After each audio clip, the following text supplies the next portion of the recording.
la vie éternelle une fois sauvé, toujours sauvé. Il est écrit dans Philippiens 3 du verset 20 à 21 qui dit « Car notre comportement est dans le ciel, de là aussi nous attendons le Sauveur, le Seigneur Jésus-Christ, qui changera notre corps vil afin qu'il puisse être façonné semblable à son corps glorieux, selon l'œuvre par laquelle il est capable même d'assujettir toutes choses à lui. » Il est dit car notre comportement est dans le ciel. Donc simplement avec Dieu, c'est comme si vous étiez déjà au ciel avec lui. Parce que une fois sauvé, vous avez la vie éternelle, parce que maintenant vous êtes enfant de Dieu, donc fils ou fille de Dieu, ou que maintenant vous êtes scellé au jour de la rédemption, donc jusqu'au jour de la rédemption. Donc vous êtes scellé du Saint-Esprit éternellement.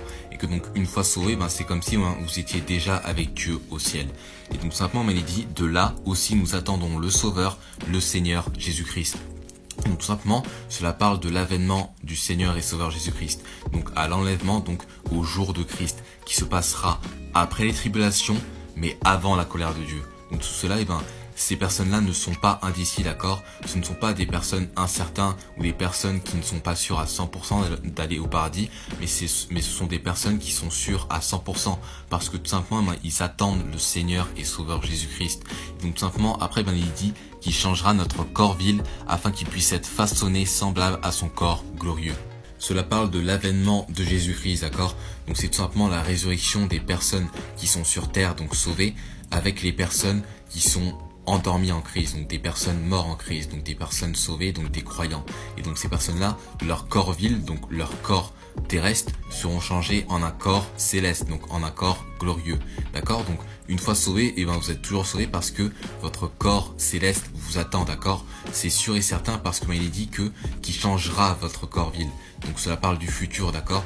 Donc c'est une promesse que Dieu vous fait, d'accord? C'est que maintenant que vous êtes sauvés, vous aurez un corps céleste, d'accord? Votre corps vil sera changé en un corps glorieux. Et donc si maintenant vous êtes sauvés, c'est sûr et certain, donc à 100% qu'il y a un corps glorieux qui vous attend au ciel, d'accord? Parce que Jésus-Christ dit, je suis la résurrection et la vie, celui qui croit en moi vivra quand même il serait mort, et quiconque vit et croit en moi ne mourra jamais.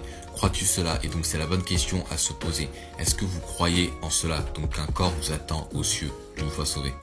Et donc si vous n'êtes pas sûr à 100% d'aller au paradis, il y a tout simplement un lien vidéo YouTube afin que vous puissiez savoir que vous avez la vie éternelle en Jésus-Christ notre Sauveur. Que Dieu vous bénisse, bonne journée. Amen.